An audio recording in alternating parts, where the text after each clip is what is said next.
Hi, welcome.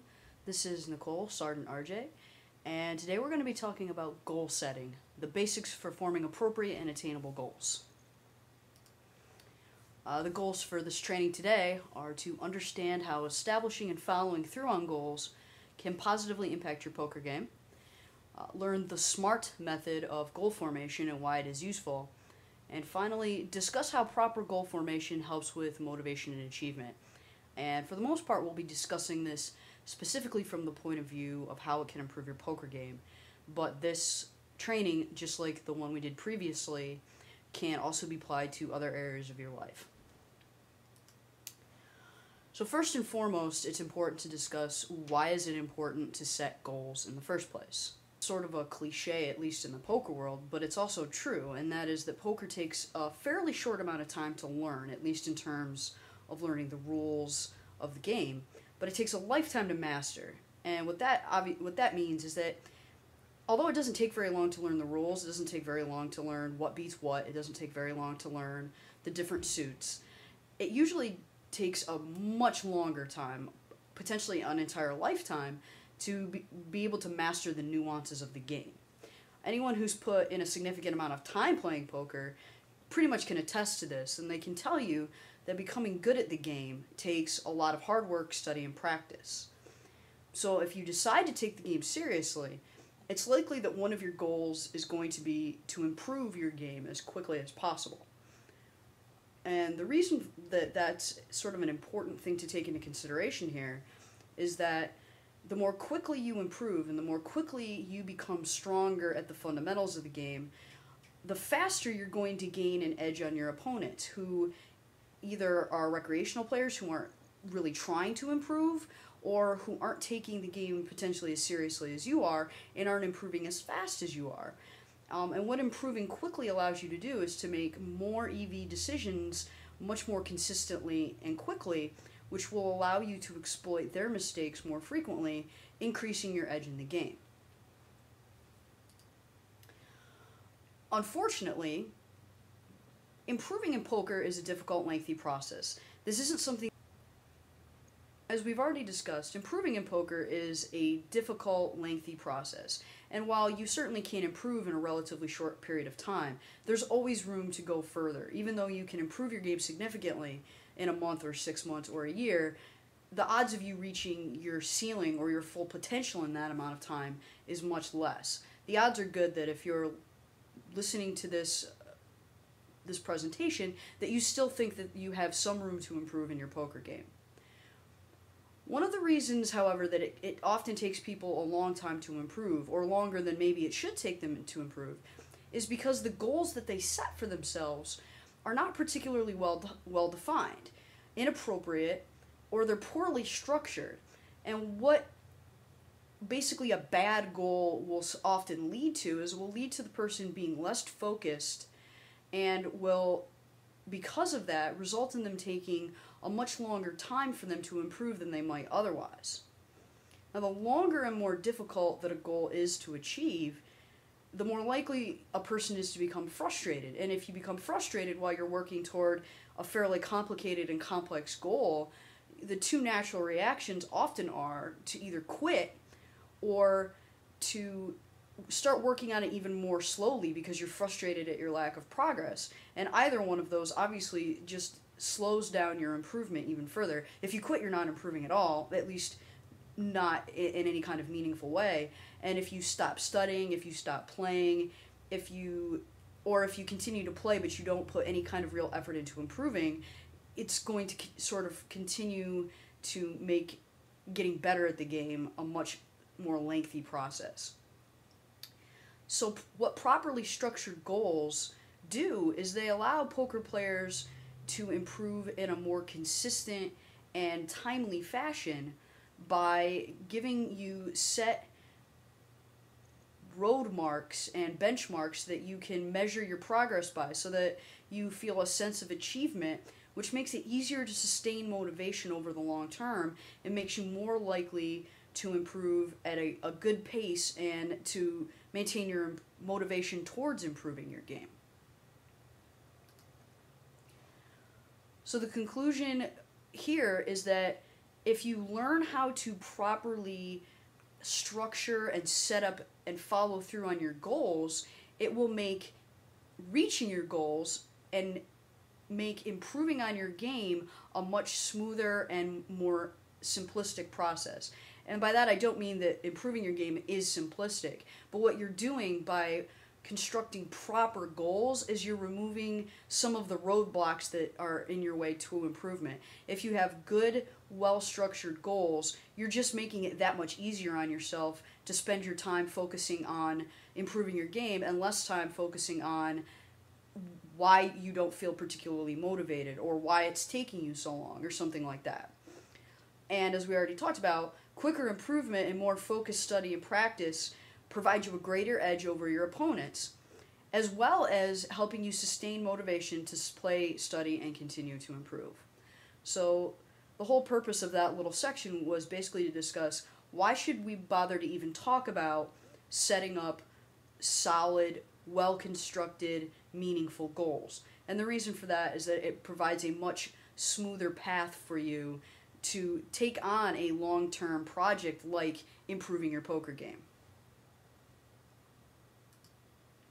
So, now we're going to talk about how to go about setting a goal. How do you know if you have a good goal? How do you know if you're setting yourself up for success? That's what we're going to talk about now, so that you have an idea of what a good, properly structured goal looks like, so that you can apply that to whatever goals you have. And we're going to talk about that in the context of improving your poker game. But as I already mentioned, this can be used to apply to pretty much any long-term goal that you might have in your life, or short-term goal. So again, this will focus specifically on poker-related goals.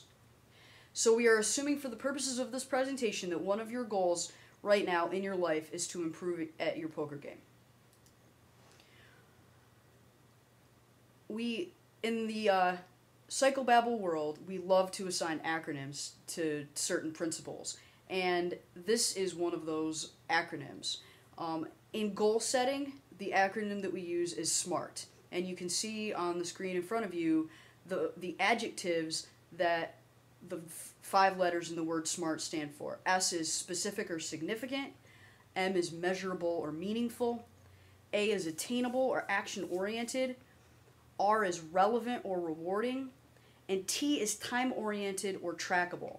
The reason that there's 2 adjectives per letter is that different textbooks and different websites and different organizations sometimes use one or the other word at different times, so there's going to be some overlap. I decided to just include all of the adjectives so we could cover all the bases.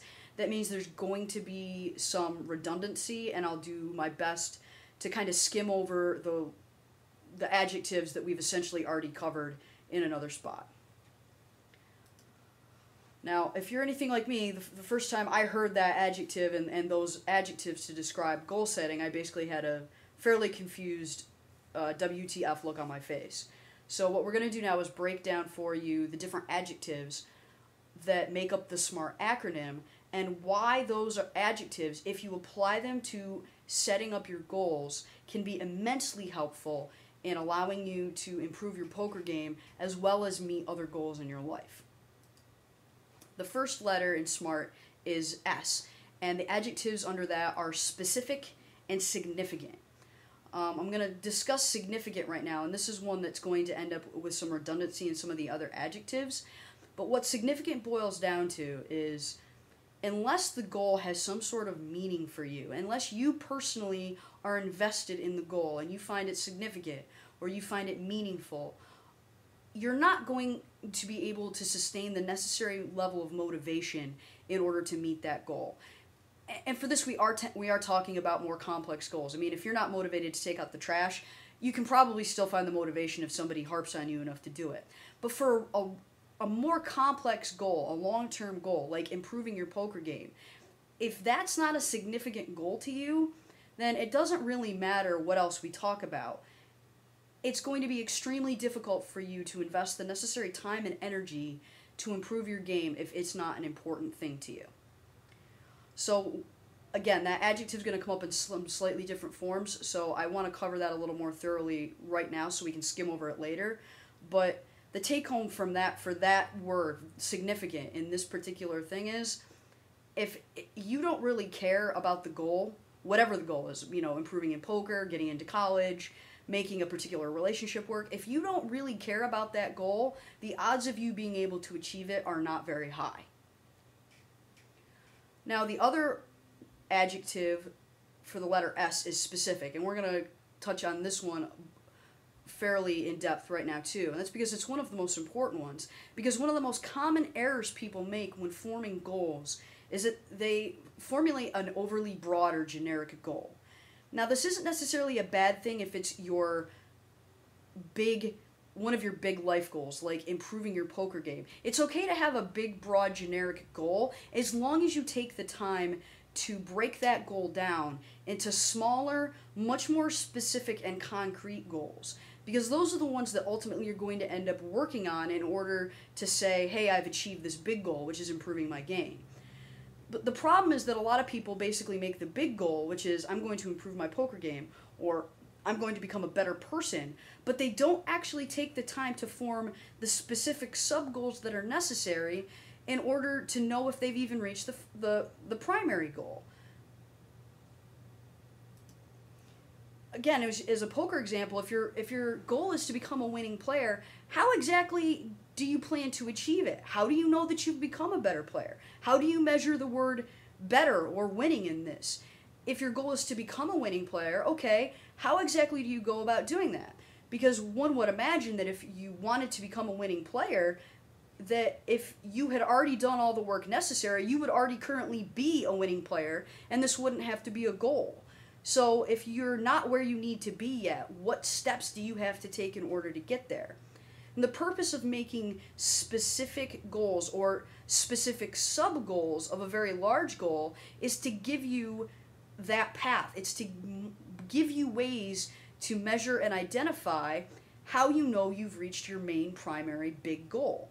Some specific goals that might be more appropriate if your goal is to become a winning player might be stuff to increase or maintain a win rate of X big blinds per 100 hands. It might be something like spending a specific amount of time either studying hand histories, playing your specific game, whatever type and buy-in you happen to play, discussing specific lines about hands or poker theory, either on forums or with a coach, or to spend a specific amount of time while you're playing to focus on the leaks that you know that you have, or to experiment with other lines. These are all much more specific goals than the goal of, I want to become a winning player. It's a lot more different to say, my goal is to increase my win rate from 3 big blinds per 100 to 10 big blinds per 100 and sustain that over 100K hands, than to say my goal is to become a winning player. And if you just stop and think about that, you can see the level of specificity that the smaller, more concrete goal provides. So the take-home message for the letter S in SMART is that your goal should be specific. If your goal isn't specific, it becomes very difficult to define when your goal is complete. It becomes more difficult to measure or track your progress. And because you won't know when your goal is complete or where you are in the process, it can result in decreased motivation as you kind of struggle to find your way. The second letter in SMART is M, for measurable or meaningful. Now, we already pretty much discussed meaningful when we talked about before, about how your goals should be important to you. So we're not going to cover that in any depth here. Instead, I'm going to focus strictly on measurable. And what it means for your goal to be measurable is that there has to be some way for you to mark or measure your progress. Goals that are really hard to measure often lead to failure because you don't know where you are in the process. It's part of the human condition to sort of want to know where you are as you make your way toward a goal. A non-poker example would be for anybody who's ever run a race of any particular length, say like a mile or 2 miles. If the course isn't marked and you just have to run and you don't often run that distance, it can be really daunting for you to not know where you are. Am I halfway there yet? Am I 3/4 of the way? Because I'm really starting to get tired. Where am I at in this process? So what you want are goals that allow you to measure your progress so that you are able to keep track of where you are in the process at any given time.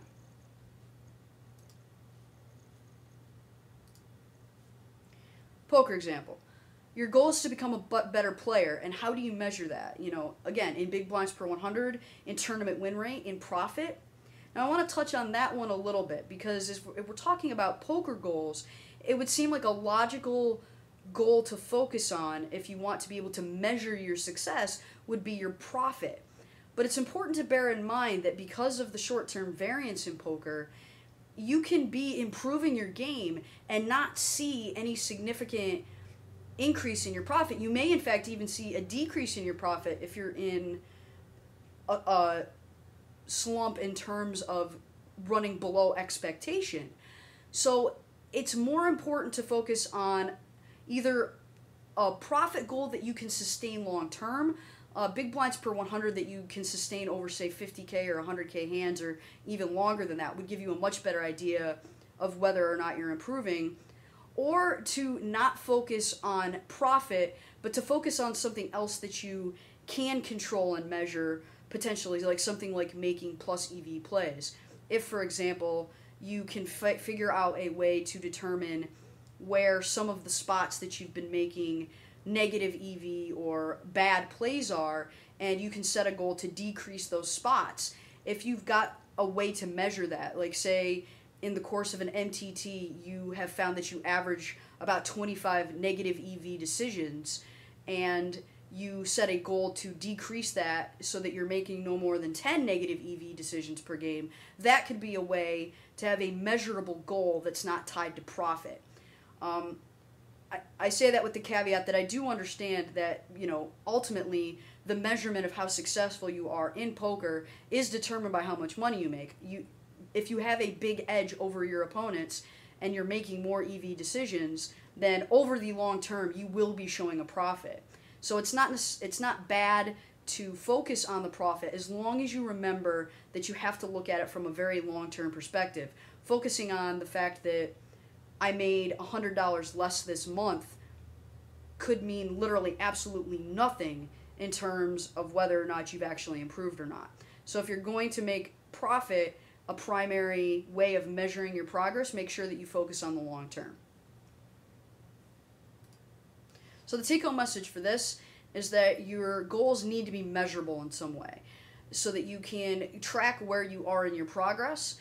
As long as you are able to do that, it becomes much easier to stay focused and figure out where you are in the progress and where you still need to go. If you become sidetracked because you don't know where you are in the process of attaining your goal, it becomes very easy to lose motivation. And as we already discussed, if you're not motivated to do something, it becomes much harder to sort of force yourself to do the necessary work. The A in SMART stands for Attainable and Action-Oriented. And this is one of the letters where both of these actually need to be discussed. So I'm going to discuss both of these adjectives. The first one is attainable. And I think it's important to bear in mind, especially for such a complicated game like poker, that you make sure that your goals are realistic and attainable. Now that sounds very obvious. Why would you set a goal for yourself that you can't attain? But the truth of the matter is, especially in something like poker, we often strive to be one of the best.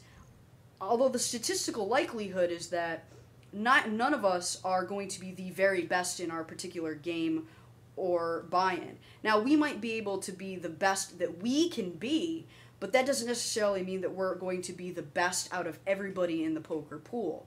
So it's kind of important to keep in mind that your goal has to be realistic and attainable. If you set your sights too high, you might either find that it's literally impossible for you to get there, which is obviously very discouraging, or it's so far out of your current skill level that you become too discouraged on your way there, which essentially makes the goal impossible. The other A word for the SMART acronym is action-oriented, and all that means is that in order for it to be a legitimate goal, you have to be able to take some sort of activity to reach that goal. And that sounds very basic, but people do occasionally set goals for themselves that they have little to no control over. In that case, it's not really a goal for you. It's more like a wish or a hope or something that you're that you're hoping is going to happen, but it's not really a goal. If you can't act on it, if there is nothing that you can do in your control to make this happen for you, then it's not really a goal, or it's not a goal you should be focusing on. It's sort of a wish or a hope, and if it happens, great. But if you put too much of your expectations into that, it's going to be very, very frustrating because you have no control over it. Poker example. You're an MTT player, and you set a goal of making the final table 25% of the time.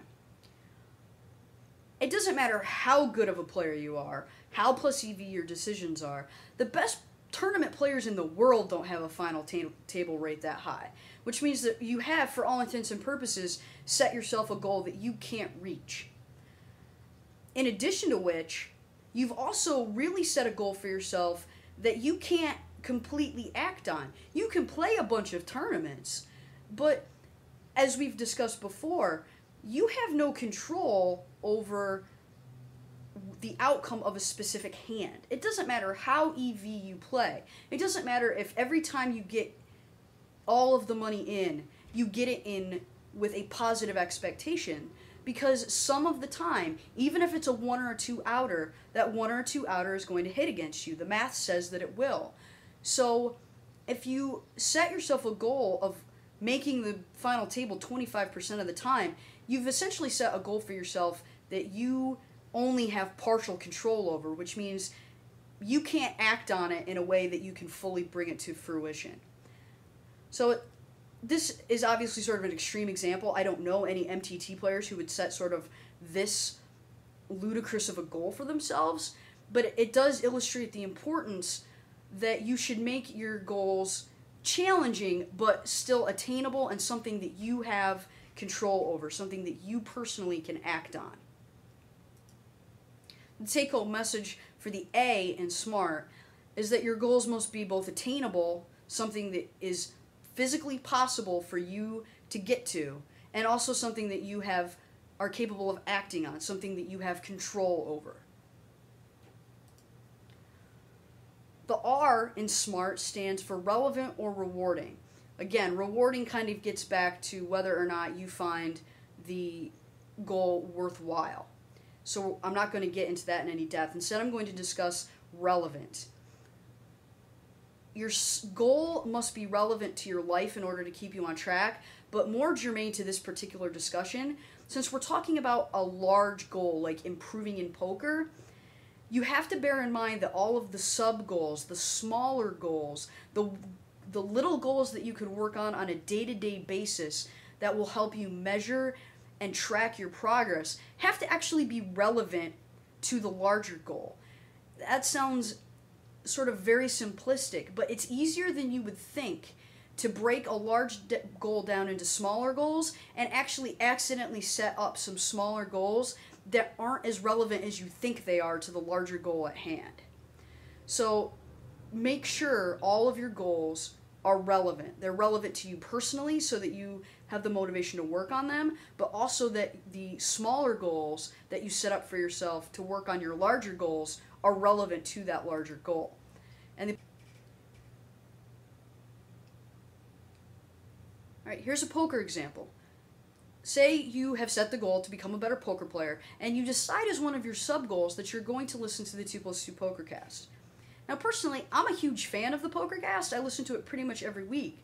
But you need to understand, if this is going to be your goal, that it's primarily a news and entertainment podcast. They do discuss some strategy, but it's not going to be a particularly relevant goal for you to improve your poker game, especially if you play a very specific niche game like, say, Heads Up Sit and Goes, where they might discuss that particular type of poker once out of every 50 podcasts. That's not a particularly relevant sub-goal to help you reach your larger goal of becoming a better poker player. Alternately, say you set a goal to read a specific poker book.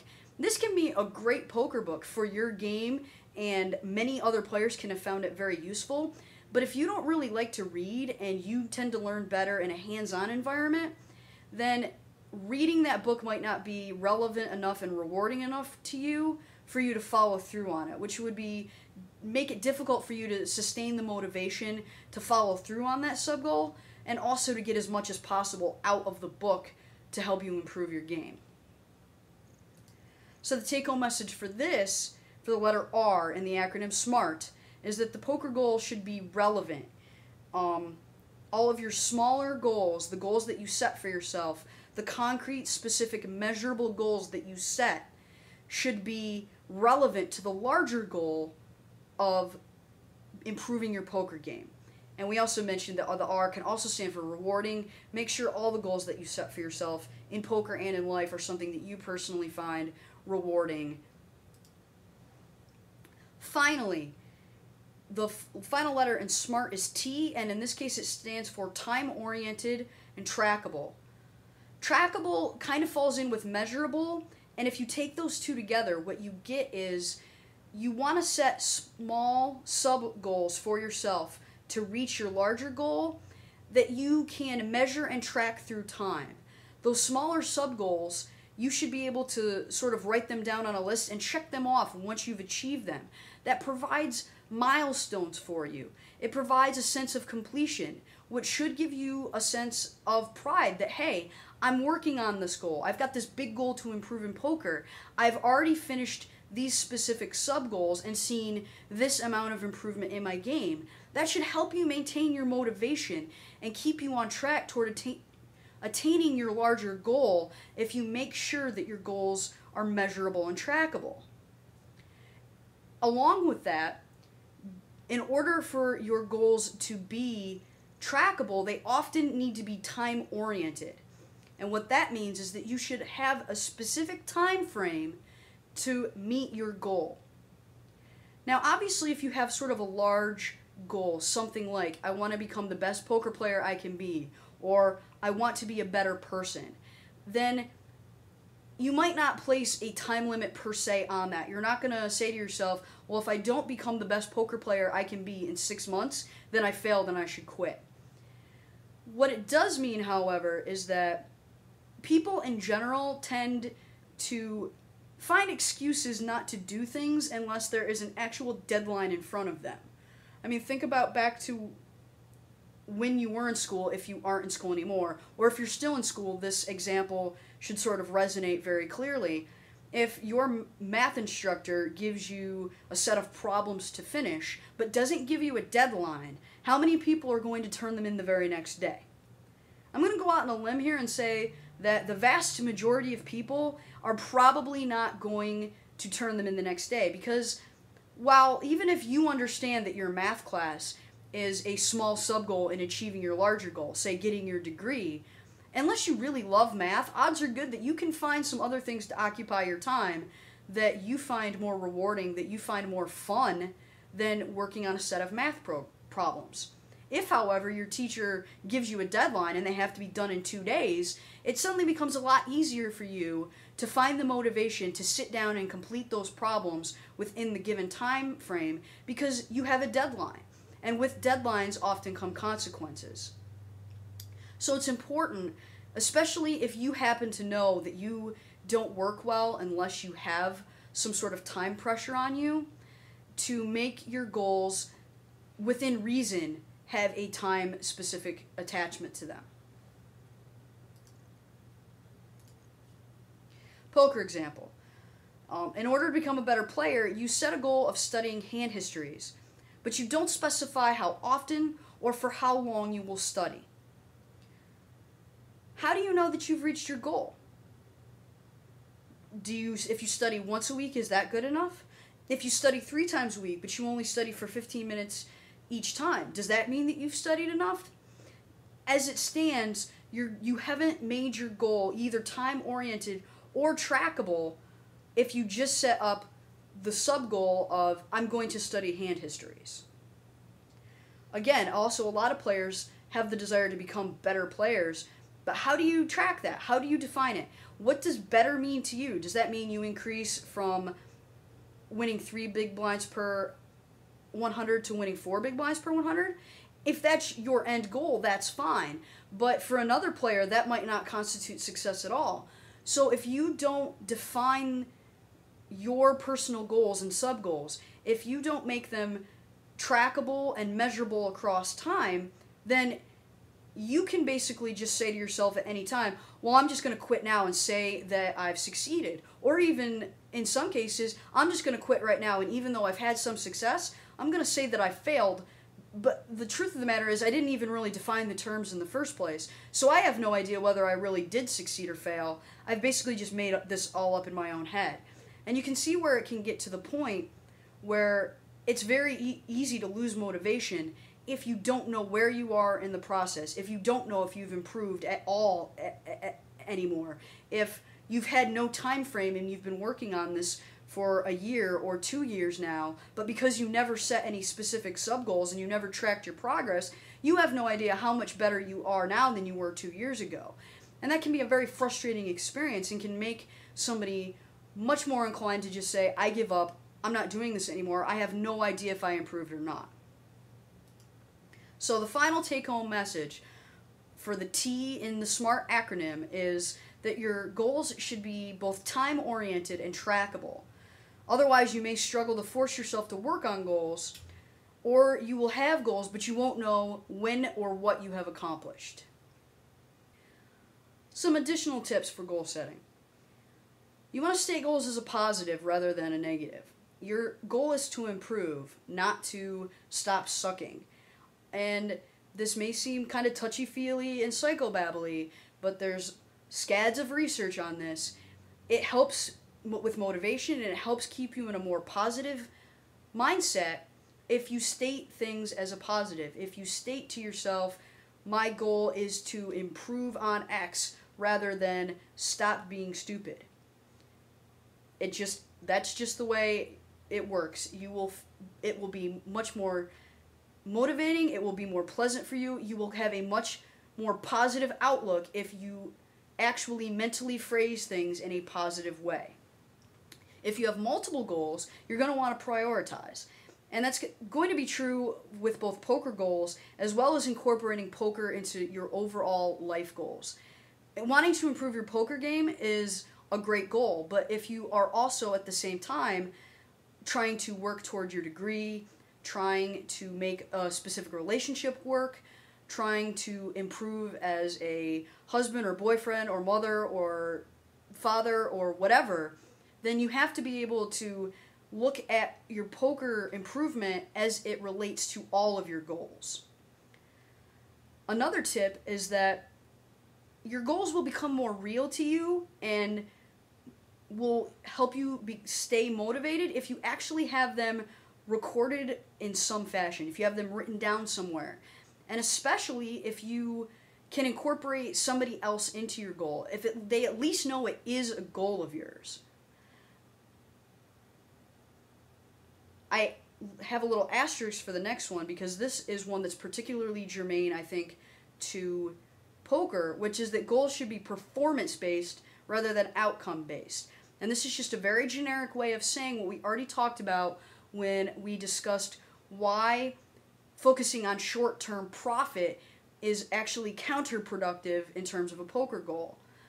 If you look at the outcome, you might actually have improved, but if you're on the bad end of variance for, like, say, 10K hands, and you're running well below expectation, you might, instead of focusing on your continued performance, which has improved, change and get rid of some of the improvements you've made, trying to alter the outcome, which is the profit.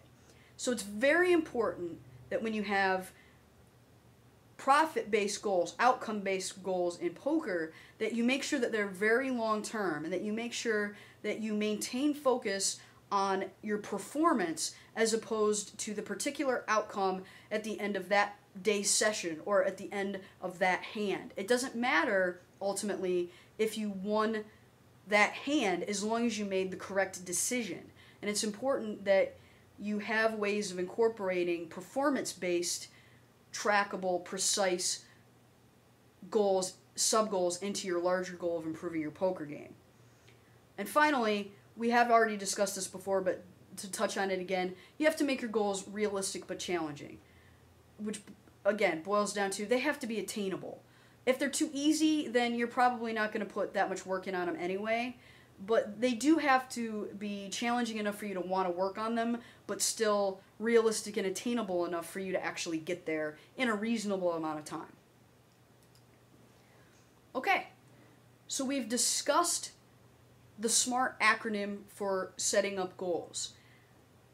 Now that we've covered what a good goal looks like, that it's specific, that it's measurable, that it's attainable, that it's relevant, and that it's trackable and time-oriented, what does that mean in helping us achieve our goals?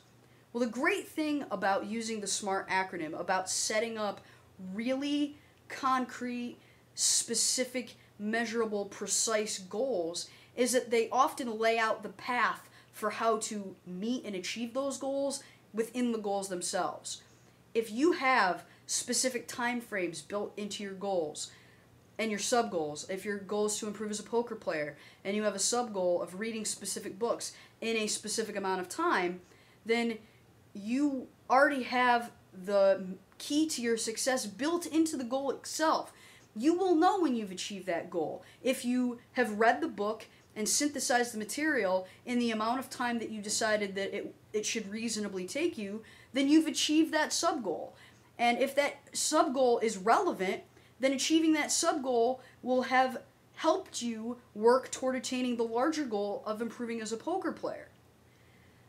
Following the SMART acronym, having very well organized and set up precise, specific goals, lay out the path to helping you succeed right in the goals themselves.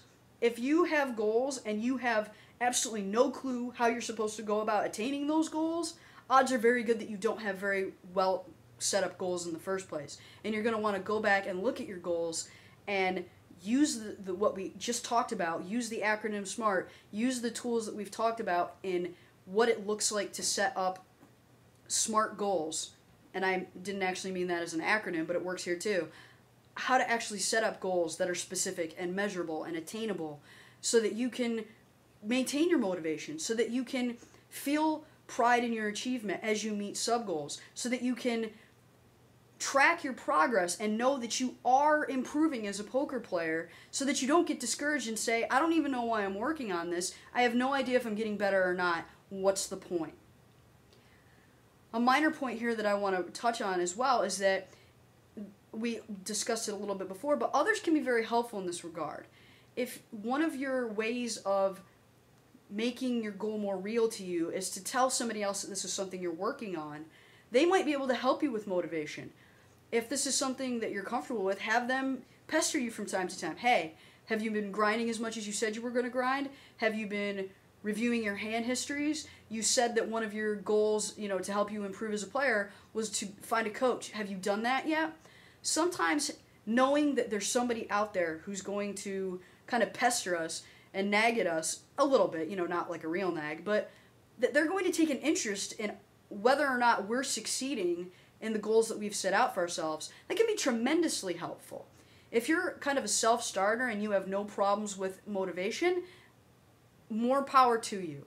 But for those who do tend to have more difficulty, especially with long goals that take months and potentially years to achieve, it can be very helpful to have an external source of motivation, like somebody who's willing to come up to you and be like, hey, how is it going with you working on this goal?